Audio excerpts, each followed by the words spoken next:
نحمده ونصلي على رسوله الكريم أعوذ بالله من الشيطان الرجيم بسم الله الرحمن الرحيم رب اشرح لي صدري ويسر لي أمري واحلل عقدة من لساني يفقه قولي واجعل لي وزيرا من أهلي ربي هب لي حكما وألحقني بالصالحين ربنا آتنا في الدنيا حسنة وفي الآخرة حسنة وقنا عذاب النار ربنا لا تزغ قلوبنا بعد إذ هديتنا وهب لنا من لدنك رحمة إنك أنت الوهاب رب ابن لي عندك بيتا في الجنة ربي إني لما أنزلت إلي من خير فقير يا مقلب القلوب ثبت قلبي على دينك اللهم مصرف القلوب صرف قلوبنا على طاعتك آمين يا أرحم الراحمين.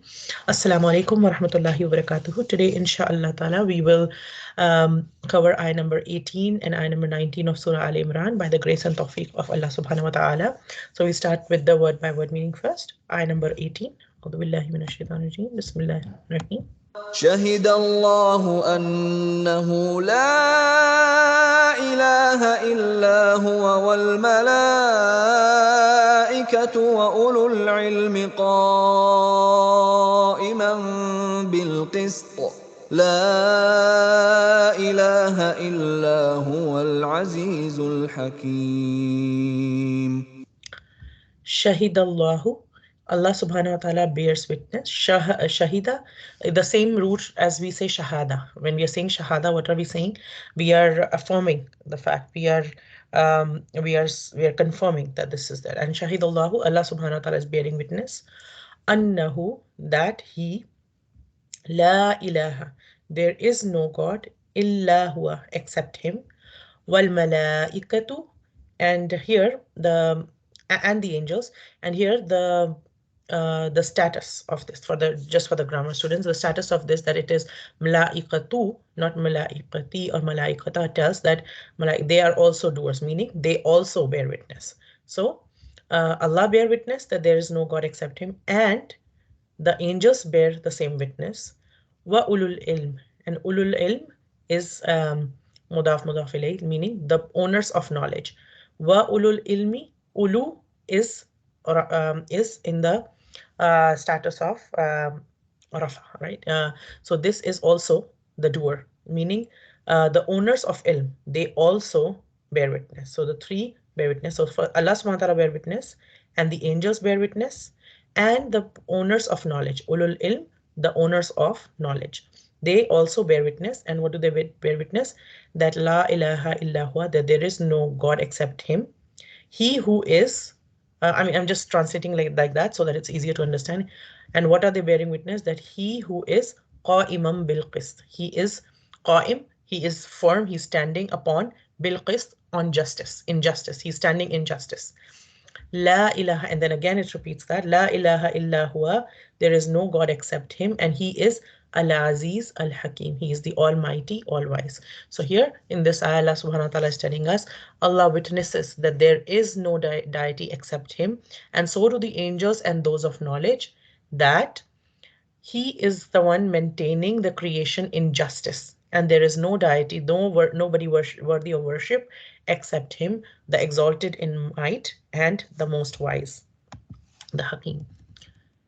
The next ayah, ayah number 19. إن الدين عند الله الإسلام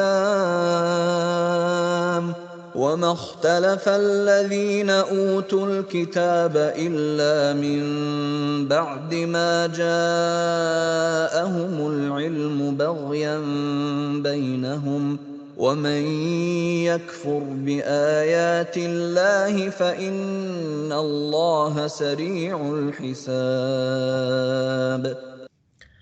Inna dina, indeed, definitely, there is no doubt that deen, the religion, the way of life, there's a lot more to the word deen, we'll cover inshallah. So indeed, the religion in Allahi, near Allah subhanahu wa ta'ala, is al-Islam, Islam. Wa makhtalafa, and did not differ, and wa is and, ma not, ikhtalafa, to have ikhtilaf. Ikhtilaf is to differ in something. So, and did not differ, alladhina, those who, utul kitab, were given, utu, were given, al kitab, the book, illa, except, Mim ba'di, from after, ma ja'ahum, what came to them of what? Of the ilm, of knowledge. And why did they differ? Because even after the ilm had come to them, baghyam bainahum, because of out of envy, out of pride, out of the sense of competition and stubbornness.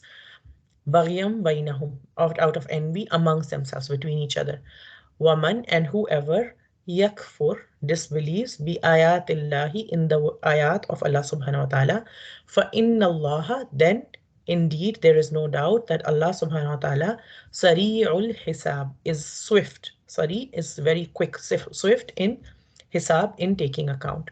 So in this ayah, Allah subhanahu wa ta'ala is telling us, indeed the religion in the sight of Allah subhanahu wa ta'ala is al-Islam, is Islam. And those who were given the scripture, they did not differ except after knowledge had come to them. Out of what? Out of jealous animosity between themselves. And whoever disbelieves in the ayat of Allah subhanahu wa ta'ala, in the verses of Allah subhanahu wa ta'ala, then indeed Allah is swift in taking account. So we'll go in a little bit more detail. In ayah number 18, Allah subhanahu wa ta'ala tells us, شهد الله أنه لا إله إلا هو والملائكة وأولو العلم قائما بالقسط لا إله إلا هو العزيز الحكيم. Allah bear witness that there is no deity except him, and so do the angels and those who have knowledge, that he is maintaining the creation in justice. There is no deity except him, the exalted in might, the wise. This ayah is also called the ayah of the ayat-e-shahadat, the ayat of shahada. And what is the first of all, what is the dalil that there is no God except Allah subhanahu wa ta'ala? There are three components of this, the three dalil, that the three proofs that that are mentioned.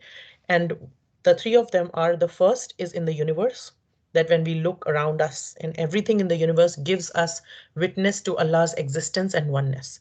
There is nothing actually in creation that doesn't provide a proof of his being one. And how is that manifested? It is manifested in the balance that is found in the system of universe, because it shows us that the creator of this universe has the attribute of justice and balance. Because if there was not one creator or one who did not have the justice and balance, then everything would be going crazy. Things are, when we look at the nature, things are so balanced, and things are so, there's so much, there is so much pattern and uniformity, and so much balance in how things are running, and so much precision in how things are running. And then the second is in our own fitra. Like we know that we learned earlier that we made promise to Allah subhanahu wa ta'ala in Alim Arwa, when he asked us, am I not your Rabb? And we said yes. And so the oneness of Allah subhanahu wa ta'ala is the very call of our nature and our inner self. And the fact that we have such a feeling, every person has this feeling of like they want to worship someone, and there is a God, there is one God. And there, some people might deny it and everything, but there is this feeling inside us. And this feeling inside us is also an evidence towards Allah subhanahu wa ta'ala's oneness, right? And that also, that sometimes people say, okay, what is the proof and everything, how do I believe this? So I believe, and you believe, and we believe that we were in our mother's tummy at one point, although we don't remember it. And the Prophet ﷺ told us about her previous life, and he told us about Alam Arwa, and we believe him because we believe and we know him to be truthful. And that's why how we know that we made a promise to Allah subhanahu wa ta'ala, and it is in our fitra, and we feel it in our fitra when we talk about that there is only one God. And the third dalil is the revelations of Allah subhanahu wa ta'ala. So Allah subhanahu wa ta'ala has provided the evidence of his oneness in all his revelations that came down. And Quran now is the open and unambiguous proof, because there's nothing changed in it, everything is there. And even when we look at how Quran refers to history at many places, it if you look at the historical accounts of whether we are looking at Bani Israel or people of Ad or people of Thamud or people of like what happened with Firaun and all his people, and what happened with other people, the Qawm of Saleh, the Qawm of Lut, the Qawm of Nuh alayhi salam, we see at different places about different people in the history, and both kinds of people, good people and not so good people. And through that we learn, through that Quran teaches us that this world is not a playground of blind chaotic forces. but it is managed by a creator and a controller in a just way, right? And uh, who has a just and fair system, right? So the when we see all these previous nations, we see that that how they were they were there for some time, and some of them, Allah Ta'ala gave them guidance, and when they don't, when they the people who followed the guidance flourished and everything, and the people who didn't follow the guidance, what happened with them was that they got into more and more and more hardships and troubles and this and that, and and Allah Ta'ala, and sometimes they flourish in the worldly sense, but Allah Ta'ala gave them time until certain time. Like Allah Ta'ala gives certain respite, certain time, but it's not an indefinite. Allah Ta'ala gave them respite for a certain period of time from what He had decreed that He would give them a certain time, and then they were taken out, right? And why does Allah Ta'ala give people time? And even that in other places in the Quran we learn there are two main reasons that some people who are doing injustice are not caught right away. One is because Allah Ta'ala has appointed a certain time for it, for the justice to be taken. Second is that all the there are chances that are given to them in this time, and when they don't avail of all these chances, then when they are caught, there is no excuse left. So for example, the previous nations, when we look at the previous nations, when when they were engaged in sin, too much things, and then somebody came to them, Allah subhanahu wa ta'ala sent some messenger to them who gave them a message and who told them not to do like this and everything. And then they still denied it. And the miracles came and this came and the prophets told them different things, or reformers were raised from the people and they talked about different things. They reminded people of Allah subhanahu wa ta'ala, and they kept refusing and refusing and refusing. Now, when they are caught finally, or when they are accountable on the when they're stood up on the day of judgment, they cannot say that, yeah Allah, if a messenger had come to us, we would have agreed, we would have done, yes, we were doing wrong, but we didn't understand we were doing wrong. No, like all these excuses, all this time that Allah subhanahu wa ta'ala gives to people, this it might seem like it's not fair or it's everything, but there is a certain time period, there's a reason behind why Allah subhanahu wa ta'ala is doing things, and He is Al Aziz Al Hakim.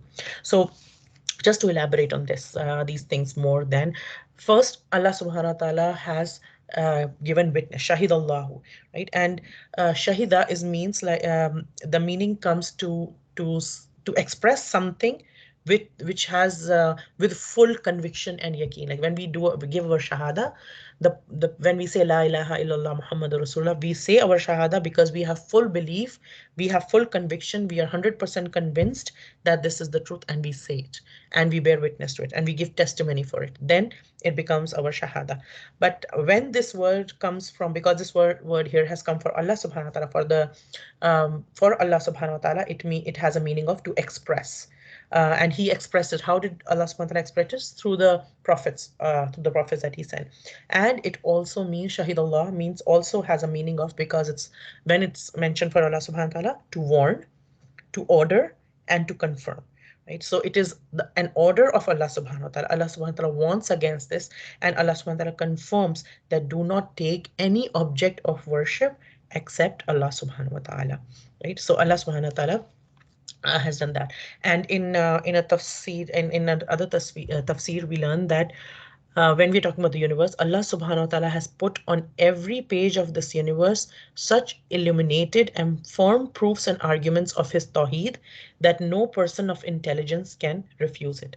Right? So no part of universe can stray off its appointed course, even in slightest degree. Like sun has its own orbit, the earth has its own orbit, the moon has its own orbit, and if they move even slightly, everything will go. And they are not just going on for like 1 day or 2 day or past year or 10 years or 20 years or 100 years. They have been following their exact course for um, for billions and billions of years. We don't know how long, like literally we don't know. And our existence is way after that. So we don't know how long. But even today, from whatever human history we know of, they have always followed their course, and they don't go off their course to a slightest degree. What it does for us is that it also tells us about Allah subhanahu wa ta'ala that He loves justice and equity and order, and He does not like any of His creatures, any of His creation to deviate from the path. And all other creation have no choice. They do it automatically. They're programmed to do it. They don't have this willing this they don't have this desire even to go off course. They literally just whatever Allah's command is, they just follow it to the till. They don't have this even desire to go against it. It's only human beings and jinns that have been given free will. And then whoever whoever goes off path or whoever stays path, that's how it becomes a test, right? So the matter of Tawheed has also been so clearly expressed in his books that there is no doubt for any, there's no room for any doubt or any misunderstanding, right? And if there was any other ilah, if there was any other god other than Allah subhanahu wa ta'ala, then there would have been lot of fasad. Like we know, even from human history, we know that whenever there is one ruler and the other there's another power that rises up, there is a clash that happens. There is like one power wants to overrule over the other and everything, and if they're of a similar nature, right? So there is, if there were any two powers, let alone many, but if there were any two powers which are equal in might, then there would have been a friction, there would have been. So there's so much harmony in the universe, and that harmony tells us about the Tawheed. That is giving this shahada, this is being given by everything in the universe, literally. And then Allah subhanahu wa ta'ala, and also another thing is that no one knows, no one has ilm, no one has knowledge more than Allah subhanahu wa ta'ala. And here Allah subhanahu wa ta'ala, the beginning of this ayah itself, Allah subhanahu wa ta'ala himself is giving this witness that there is no one who is worthy of worship except him.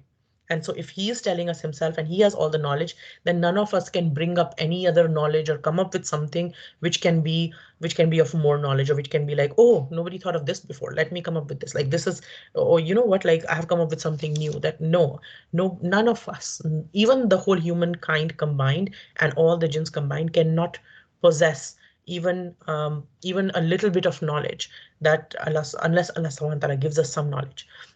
So, and then Allah subhanahu wa ta'ala says that also angels give this testimony. And who are the angels? Angels are in the heavens and they give testimony. How can they give testimony? They give testimony of this La ilaha illallah, and that he is qa'iman bil qist, based on what? Based on what they see and know that Allah subhanahu wa ta'ala is one. We cannot see, but the angels can see the ghaib. They know that Allah subhanahu wa ta'ala is the one. And He is the one who gives them orders. The angels enforce Allah subhanahu wa ta'ala's commands in the universe, and they bring Allah's revelations to the prophets as well. Therefore, their witness is a manifestation of reality, because they're involved in this all the time. They're not just saying it out of just saying it. They actually know this, and they're saying it out of knowledge, and they're witnessing it. And another interesting thing is here is many polytheists at the time of the Prophet sallallahu alaihi wasallam, and even today, we see a lot of people who consider angels as partners in Godship. They bring the angels up to the level of God. May Allah Ta'ala protect us from that. And but what happens is that a lot of people, they're putting the angels at the level of, they're raising the angels to the level of Godship. But here in this ayah, Allah subhanahu wa ta'ala is telling us that the angels themselves, the angels that you are, the malaika, that you are raising their status and you're calling them that, those angels themselves deny any kind of polytheism. They themselves give witness to the oneness of Allah subhanahu wa ta'ala.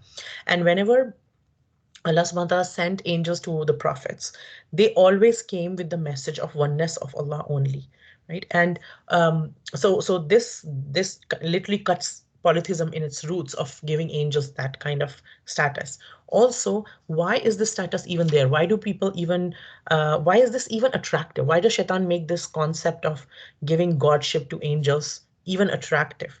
Right? Because this concept nullifies actually both Tawheed. Obviously, it's very clear that it nullifies Tawheed, because La ilaha illallah, and you're putting, when you're saying there's no God except Allah, and then when you're putting somebody or something to that level, no matter how much we love them or honor them or respect them, but we cannot put them at the level of God. But when you're putting them at the level, you're nullifying Tawheed. But you're also nullifying justice, qist. How is that? Because it implies that when somebody raises any creation of Allah subhanahu wa ta'ala, whether it's angels or the pious people of before or today, or even the prophets, or even Isa alayhi salam for the Christians, what it implies is that because of the intercession of these angels or these people or these things, those who have done some evil or some sins, they can escape their punishment. and the perfect divine justice can be denied. But that is against what Allah subhanahu wa ta'ala has told us about himself, that he is qa'iman bil qist, that he is the one on. So it is not just if uh, let's say the whole humanity can go ahead and keep doing their crimes, and just Isa alayhi salam or Jesus was crucified on a cross and he paid for the sins of everybody, and now you have a free pass to do whatever you want. That does not make any sense. Or for the Quraysh, that they can do any sins, but when they're worshipping these angels, and then these angels will make their case to Allah subhanahu wa ta'ala and get them free, and they won't get any punishment because of that, and now they have a free pass to do whatever. So that they are denying both tawheed and the concept of justice.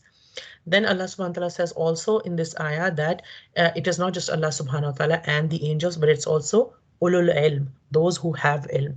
And meaning those people who are blessed with the knowledge of the reality of God and universe, and this knowledge has come to them through the prophets. And such people have been there in all ages, all times. They provide evidence in every age of tawheed of Allah subhanahu wa ta'ala. They have, and how do they give evidence? Through that, they believe in this tawheed of Allah subhanahu wa ta'ala by offering sacrifices. And we learned in the previous ayat that people who give sacrifices for the sake of Allah subhanahu wa ta'ala, they believe in the akhirah more than this dunya. And so that cannot happen unless they, so this like for example, giving charity or believing in the akhirah, all of this impacts their behavior in this life, and that's an evidence that they believe in the tawheed of Allah subhanahu wa ta'ala. Also, this particular ayah, what it does is it gives a lot of honor, a lot of protocol to the people of ilm, right? And what does ilm do? Ilm gives us recognition. It helps us to recognize who Allah subhanahu wa ta'ala is. As our ilm increases, so does, and ilm here we refer to is al-ilm, meaning the al-ilm refers to, so al meaning something special, right? Like a specific. And al-ilm refers to, ilm is just any ilm, any knowledge. But al-ilm is the knowledge that comes from the Quran and Sunnah. Ilm, that a particular ilm that develops the khashiyah of Allah subhanahu wa ta'ala. Not ilm just for the sake of ilm, but ilm that will develop in us the khashiyah, the fear of Allah subhanahu wa ta'ala, the fear and the azmat, the that we recognize that Allah is great, that we recognize Allahu Akbar, and then it develops that kind of a fear in us for that. So what happens when somebody gets this ilm and they recognize Allah subhanahu wa ta'ala more and more, and the relationship with Allah subhanahu wa ta'ala becomes stronger and stronger with this ilm. And how does it happen? When we know someone, when we understand someone, and we know it in real life too, when we know and understand someone more and more, only then relationship becomes stronger. We can't have a relationship that becomes stronger without knowing the person. Like when our children are born, let's say, so when they're born, we love them as soon as they're born, like we feel this instinctive love.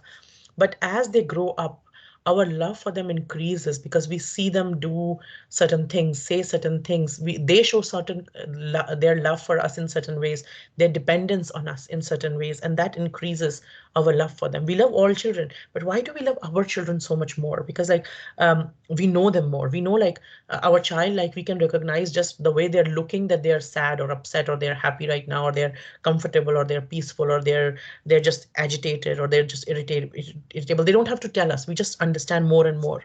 Like and same goes with other relationships in our life. But also with Allah subhanahu wa ta'ala, the more we learn about Allah subhanahu wa ta'ala, the more we have knowledge, the more we develop this relationship, then it will help us go forward, and it will help us internalize more and more La ilaha illa huwa, and He is Qaimam bil Qist, right? And this ilm will help us go ahead as long as what? As long as our desires don't come in the way. And that's what relates to the previous ayat as well, in which we learned about how desires come in the way of a person going ahead. So um, if desires don't block us, then we can go ahead in our ilm. But it's the desires that come in our way.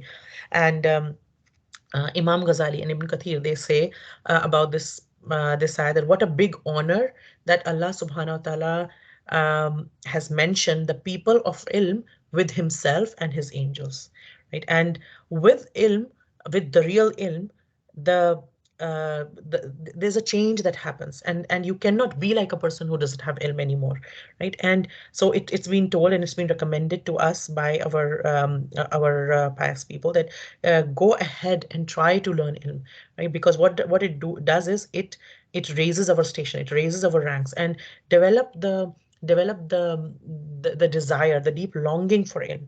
And there is so much protocols. It feels like here Allah subhanahu wa ta'ala has given not just so much, but it's like the people of ilm are put on a big stage and they're being given a lot of honor here. There's so much protocol here.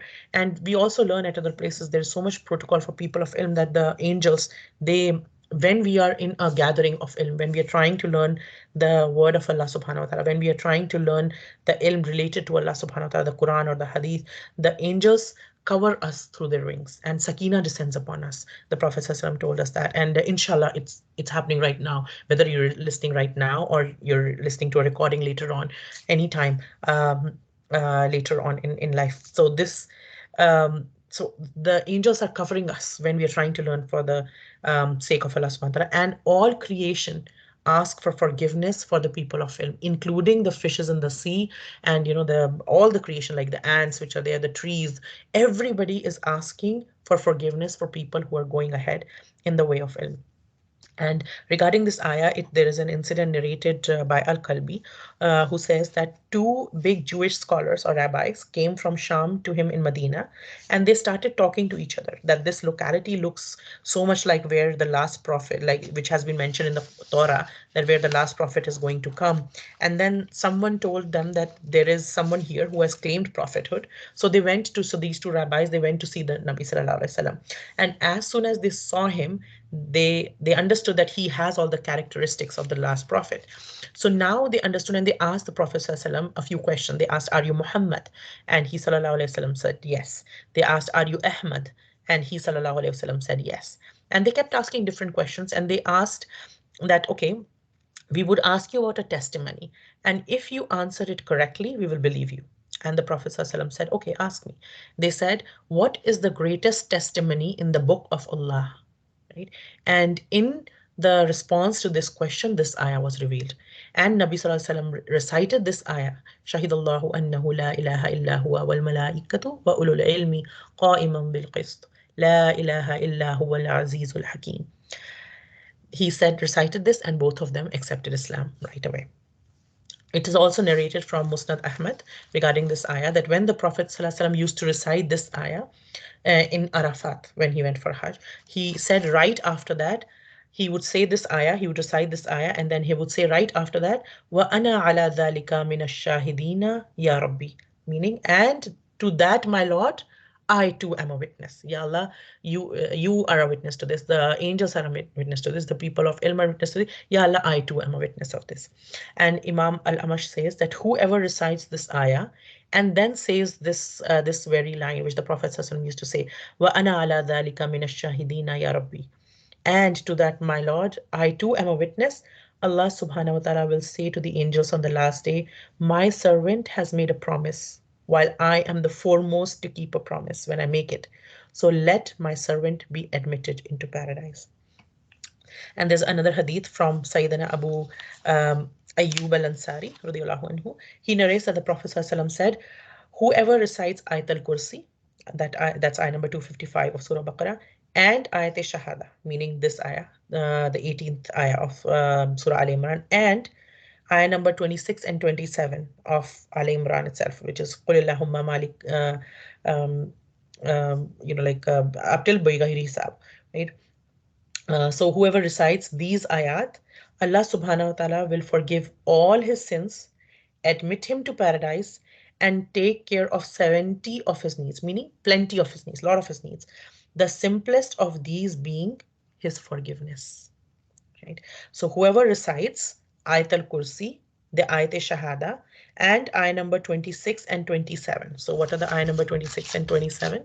The ayah number 26 and 27 of Surah Al-Imran, which is قل اللهم مالك الملك تؤتي الملك من تشاء وتنزع الملك ممن تشاء وتعز من تشاء وتذل من تشاء بيدك الخير إنك على كل شيء قدير. And the next ayah, which is ayah number 27, تولج الليل في النهار وتولج النهار في الليل وتخرج الحي من الميت وتخرج الميت من الحي وترزق من تشاء بغير حساب.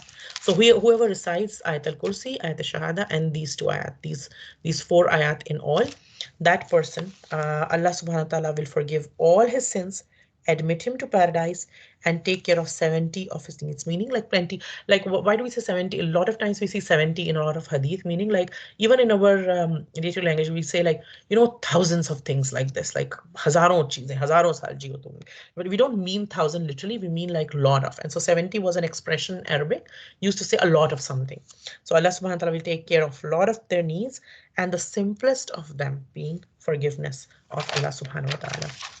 And there's an incident regarding this hadith, that when a man went for trade to Kufa, and he stayed with Amish, and in the night when Amish got up for tahajjud, and while reading he reached this ayah, and this ayah number 18, Shahidullahu annahu.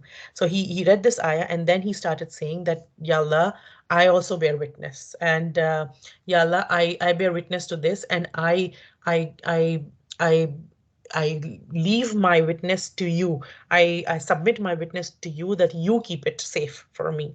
And then he said the next ayah, um, um, and the man who was watching this, the man who had come from Kufa, thought that this man would not be saying this on his own. There must be some reason. So he asked Amish in the morning, but Amish didn't tell him easily. So this man served Amish for 1 year. For one whole year, he served Amish, and then he learned this hadith.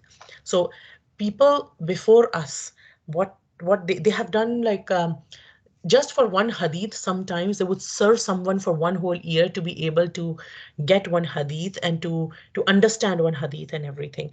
And they had so much passion, and they knew the language much more than us, yet they would, the kind of striving they did for ilm, and to do that, that's a very big deal, and how things used to happen. So may Allah Ta'ala put that kind of like passion for ilm in us as well. And even the Prophet ﷺ told us to make the dua Rabbi zidni ilma, not money, not power, not kids, but for ilm, like increase us ilm. And we know so much blessings of ilm, right? And that the person of ilm and the person without ilm, they're not the same in the eyes of Allah subhanahu wa ta'ala. There's a lot of difference in them, right? And in a hadith, the Prophet ﷺ said that whoever Allah wishes khair for somebody, Allah Ta'ala gives them the knowledge of the deen, right? And and we know a lot of other places that the real people of ilm are the ones who are afraid of Allah subhanahu wa ta'ala, who have this khashiyah of Allah subhanahu wa ta'ala, right? And how do we get ilm? Ilm, Ibn Kathir says that ilm cannot be obtained with the with the rahat of this jism, like when this body is at its, like, when this body keeps getting its pleasures, through that you cannot get get ilm. The focus has to be there to get ilm. We have to give time, we have to give effort, we have to give seriousness. Like the people in the sahabas, when they would listen to the Prophet ﷺ, when they were in the majlis of the Prophet ﷺ, they were so still that even if a bird came on their head, it could come and sit on their head, and they wouldn't move. The bird would keep sitting there. They were so still, they were so focused in getting that ilm and everything. And even like the people of ilm before us, like in any majlis, when the ustad used to be teaching, what they would do is they would get disturbed by even the sound of the pens writing too much. Like, so whoever made a lot of sound with just their pens writing, they would ask them to go out.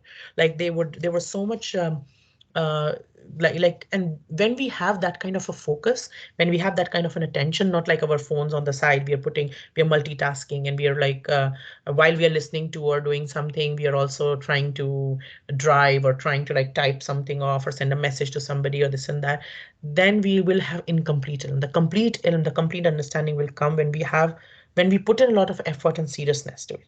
Another thing is that otherwise we'll be a listener, not a student. There's a difference between a listener and a student, right? And there's no harm in both are good, but then if we want to be a student, there has to be much more seriousness. Another thing is that ilm comes little by little. It does not come overnight. It comes drop by drop. So some things take time, some things will take time by their very nature, and that will happen. Like, after, if we look at ourselves today, after we have studied Surah Baqarah, in like whatever little effort we have been able to put by Allah's tawfiq, But after we have studied Baqarah and where we are today, we were not the same before the beginning of the Quran. So much has changed inside us. There's so much, we have some level of khashiyah of Allah subhanahu wa ta'ala, which is more than it was before we started our journey with the Quran. If we try to compare ourselves to what we were, what I was before the journey in the Quran to now, there is no comparison. Even in myself, I can feel it, I can say it, and so can all of us,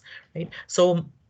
Uh, so um, so th- so so when we have this passion for ilm, when we know how much of a big treasure it is, that it is, the prophets didn't leave any inheritance except ilm, right? So the prophets never left any physical inheritance. Whatever the prophets owned was given in sadaqah, in charity, and everything.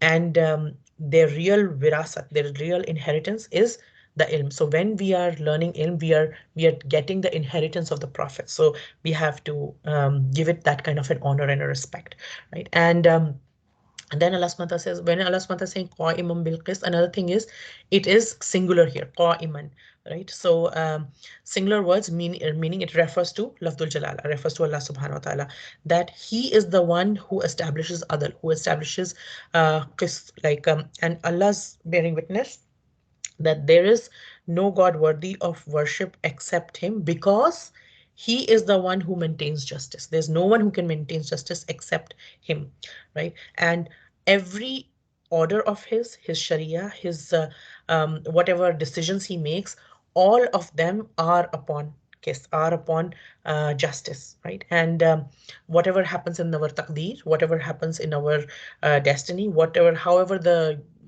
things in the universe are running, they are all upon justice. And when we understand this is justice, that when we understand that Allah subhanahu wa ta'ala does justice, then we we get like a kind of peace, kind of security, kind of like comfort when we see this qa'imun bil qist, as opposed to this anybody who has a thief inside their heart, like anybody who has been stealing, they will be the one who will be afraid that their hands will be cut, right? So depends on where we are coming from, that's what we will see, and that's what we will feel like. If a sinner looks at this qa'iman bil qist, somebody who has done sin, somebody who has done wrong, but their heart is pure, then they will feel the fear when they're reading this qa'iman bil qist.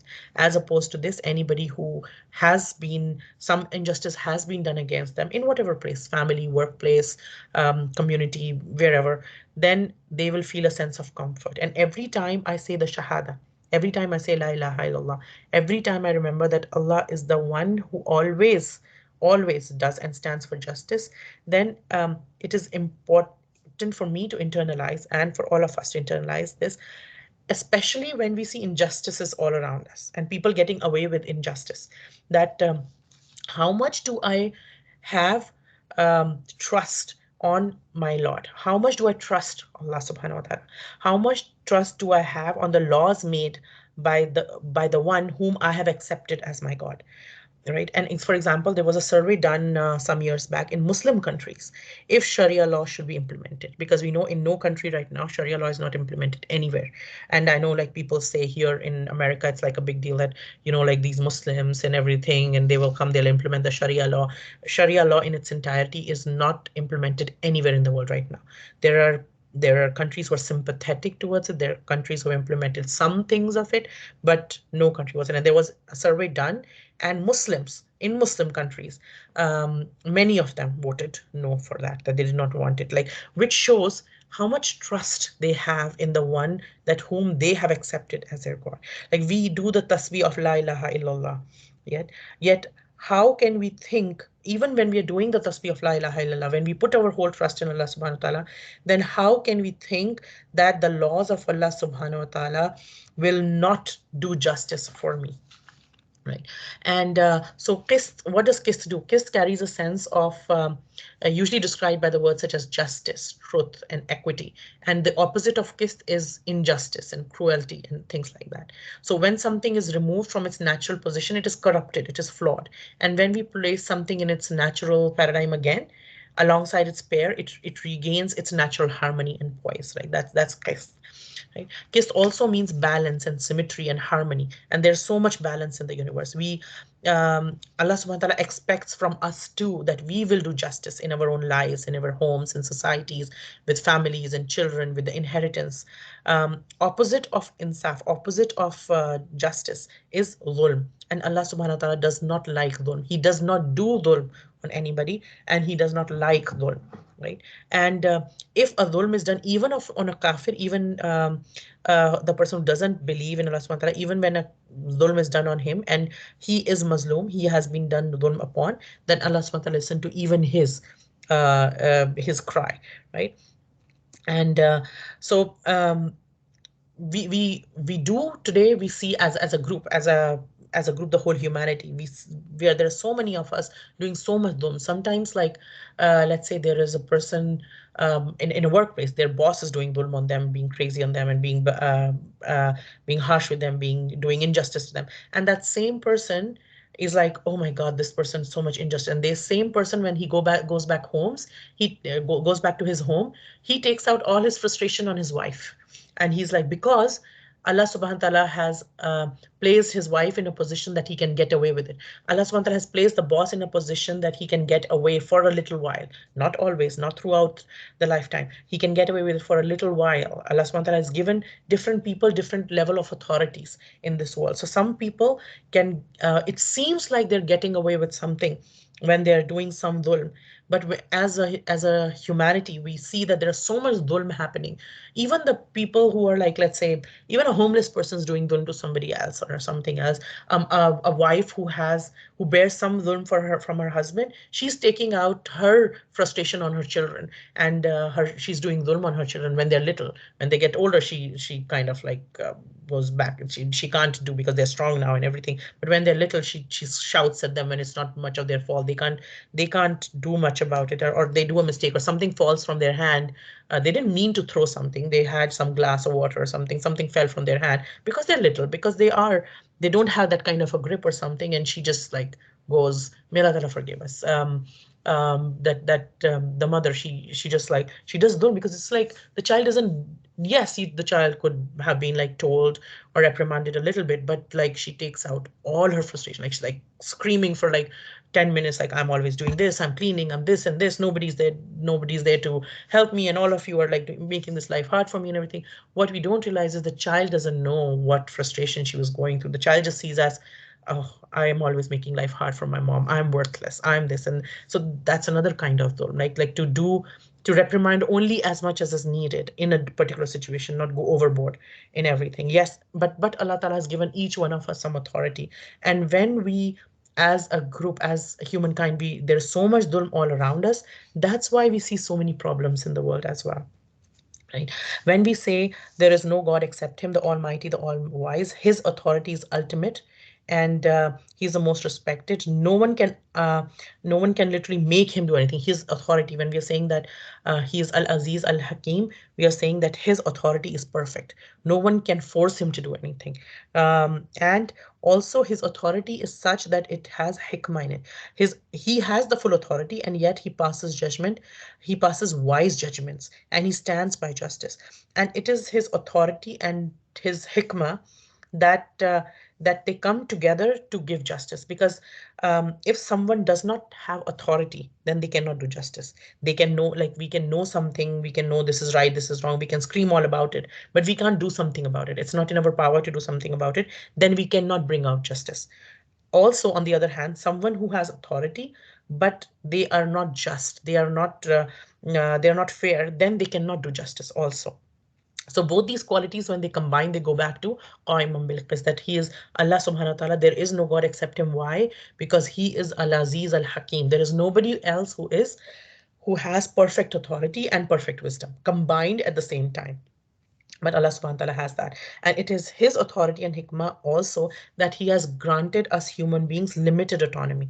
When someone is corrupt, Allah subhanahu wa ta'ala gives them respite for a limited time.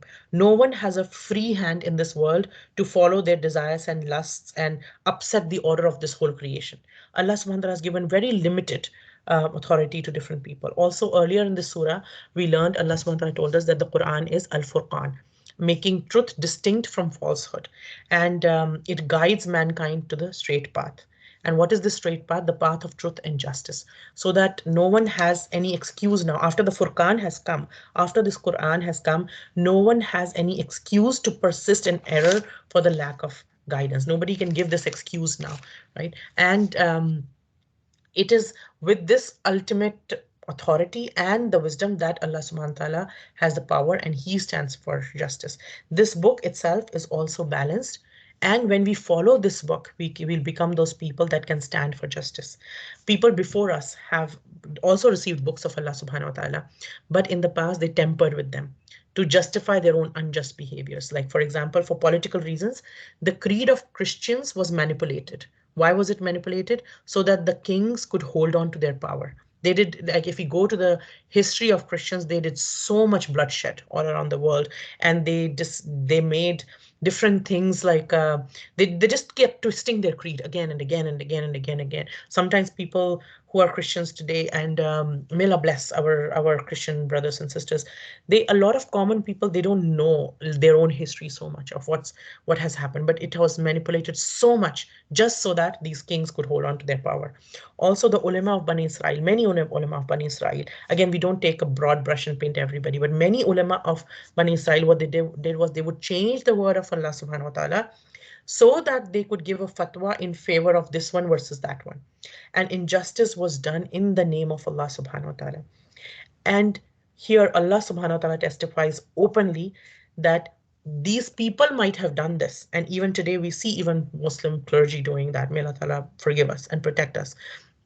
But Allah subhanahu wa ta'ala testifies openly and clearly that He has never stood for injustice. Whenever injustice happened in the name of Allah subhanahu wa ta'ala by Christians, by Bani Israel, by Quraysh and Makkah, or even by Muslims today, Allah subhanahu wa ta'ala will take them into account. It is His justice that He sent reformers to revive the true religion, and He'll keep sending reformers. So sometimes we get very like frustrated when we see what will happen to Islam, you know what, like there's so much people going, we see so many Muslims not following Islam and not going so much away from the teachings of the deen and doing things which are clearly against the Sharia of Allah subhanahu wa ta'ala. And we get so frustrated sometimes, but Allah subhanahu wa ta'ala reminds us that you have to just do your job. You don't get frustrated by it, because Allah subhanahu wa ta'ala has taken this upon Himself. He will keep sending reformers to revive the true religion. He has always done it, and He will always do it. And these reformers, they will revive the true religion even at the risk of their own lives. They will, and Allah subhanahu wa ta'ala stands against all the injustices done in His name. And meaning, when somebody will stand up for it, when any reformer or anybody, any da'i of Allah subhanahu wa ta'ala, anybody who is firm on the religion of Islam, and they will stand up against some misdeed that is being done in the name of Allah, it means there will be a fight, there will be a friction that will happen. It's a warning to people who do injustice that Allah subhanahu wa ta'ala is not neutral or unconcerned with what is happening in this world. Allah subhanahu wa ta'ala sees everything. And whenever somebody tries to correct some wrong, there will be certain friction that will happen. And Allah ta'ala has given us guidelines on how to handle that through the seerah of the Prophet. There is a time and a place for everything. We don't just go ahead and put ourselves in the way of trouble either. We do it, we ask Allah subhanahu wa ta'ala's wisdom to deal with the things that are happening around us. And also, when we are saying, we will probably just cover this ayat today, and we will cover ayat number 19 next week, inshallah. So when we are saying sometimes that, when we are saying Shahid Allah also, we are also saying that sometimes we sometimes we don't witness the justice of Allah subhanahu wa ta'ala, and that frustrates us. And but we would all like to. Allah subhanahu wa ta'ala has put this instinctive yearning in all human beings for justice. Why is that? Like, if we look at the story of Musa alayhi salam, he threw a punch against this person who died by mistake, but he threw a punch. Why? Because he couldn't tolerate injustice. It is in the fitrah of every human being that we want justice, whether we witness this or not. Whether we witness justice or not, Allah subhanahu wa ta'ala is telling us that Allah is the witness, that He is always just, right? And we believe in a God, we believe in Allah subhanahu wa ta'ala who operates in the unseen, meaning there is nothing and no one that can escape His justice. Sometimes when we are doing a lot of sabr, when we are doing being a lot truthful, we are doing sabr, sidq, kunut, spending in the path of Allah, sacrificing, doing istighfar, as we see the as the previous ayat guided us in the same that we learnt in the previous ayat. That when we do all of these things and we are trying our best to do all these things, yet we are seeing the enemy or the unjust people thrive and carry on, or they have a lot of blessings of this world. This can also be a test of iman. That also is a test of our iman. That when I say la ilaha illallah, I have accepted Allah subhanahu wa ta'ala as the ultimate just. His justice is always active, his justice is never absent. His help might be on the way and not here yet, but I have full faith, and I have full faith in the unseen. I cannot see it yet, but I know for a fact that Allah subhanahu wa ta'ala is just. Allah subhanahu wa ta'ala always has the authority to execute justice. Just because I don't see it executed according to my expectations, does it mean that Allah subhanahu wa ta'ala doesn't have the authority? Right? I don't sometimes, and many a times, many of us, we don't know or see the wisdom in why Allah subhanahu wa ta'ala did not do it right away. Like for example, when somebody is, let's say, when somebody is, let's say, hitting their wife, why did their hand not just fall off? Or right now while they were doing it, why didn't they just like collapse in a coma or something? Why didn't Allah subhanahu wa ta'ala do that? Why didn't Allah ta'ala just say something like this or something like that happen? Because Allah subhanahu wa ta'ala is not only al-aziz, but he's also al-hakim. Allah subhanahu wa ta'ala in his wisdom decides when to execute his authority. When is the perfect time? Allah subhanahu wa ta'ala knows what is exactly perfect. And later on in the surah, this particular question will be addressed more. And that we'll understand that don't ever think anyone got away with whatever they did, right?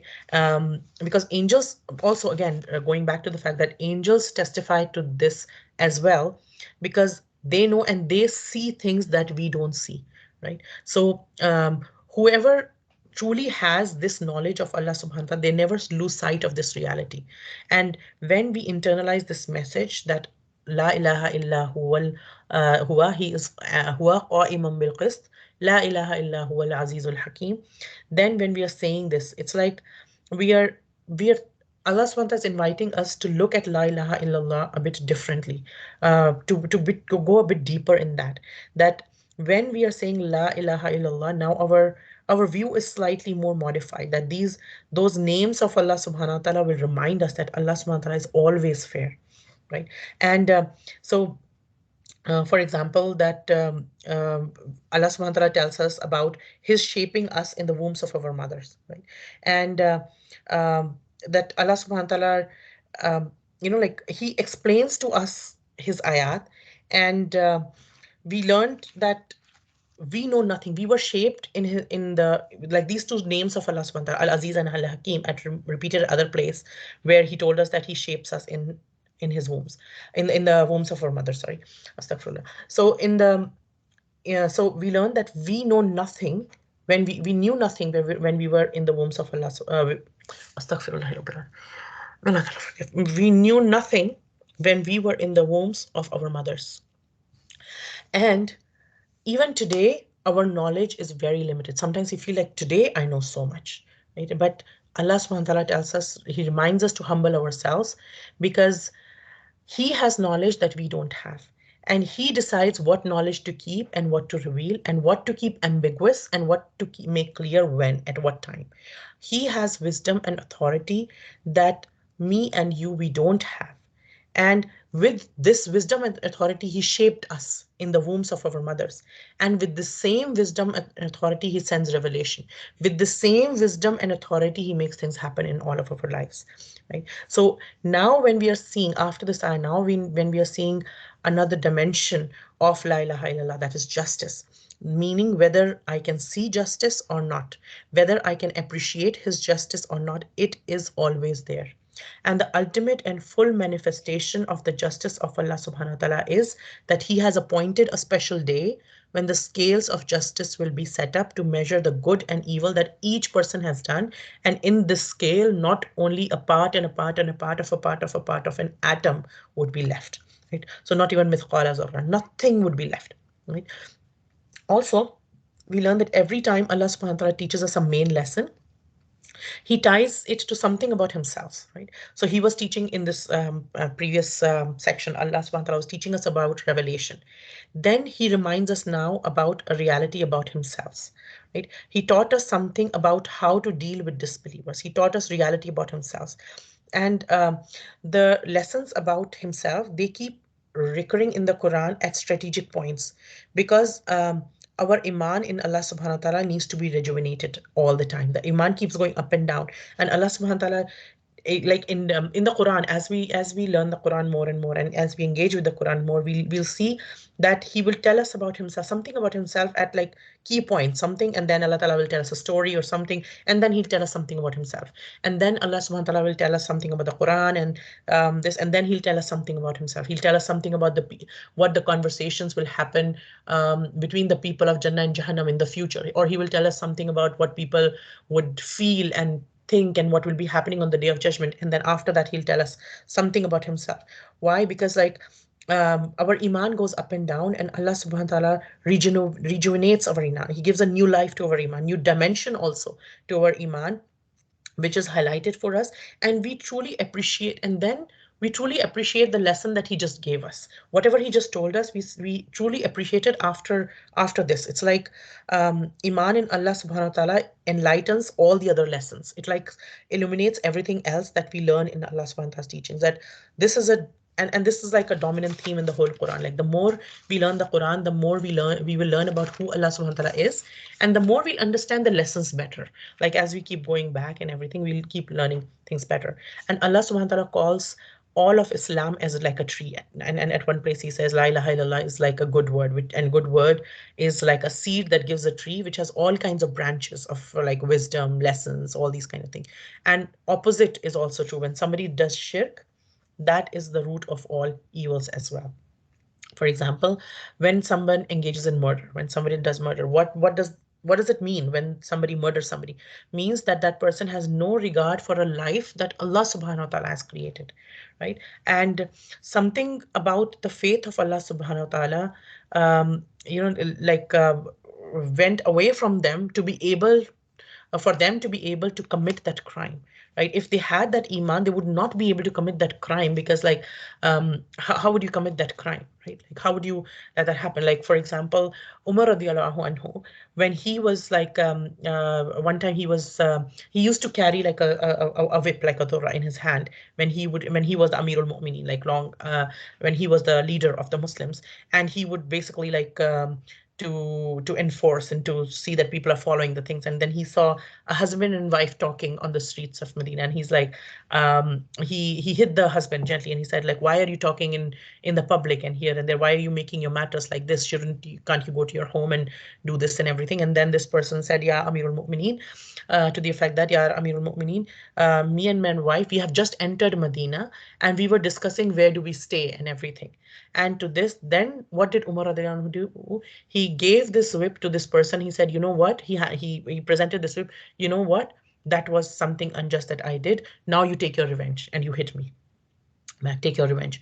And this person said, no, I forgive you for the sake of Allah, ya Amir al-Mu'minin. And Umar radiallahu anhu said this again, no, you take your revenge. And he said, no, no, Amir al-Mu'minin, I forgive you for the sake of Allah. And then Umar radiallahu anhu said the third time, and he again said, no, I forgive you for the sake of Allah. And then Umar radiallahu anhu said that may this forgiveness that you did raise your rank, something to the effect that it raise your ranks, that may Allah Ta'ala reward you for it, and it raises your ranks on the day of judgment and everything, that you had the right to. I did something unjust, and I presumed something, and I did something unjust, and now you have a right to take back, right? So uh, when we have that feeling of iman, when we have this feeling of justice and la ilaha illallah in our heart, and then we will be very, very conscious of doing harming anybody, any creation of Allah subhanahu wa ta'ala, even to the slightest bit.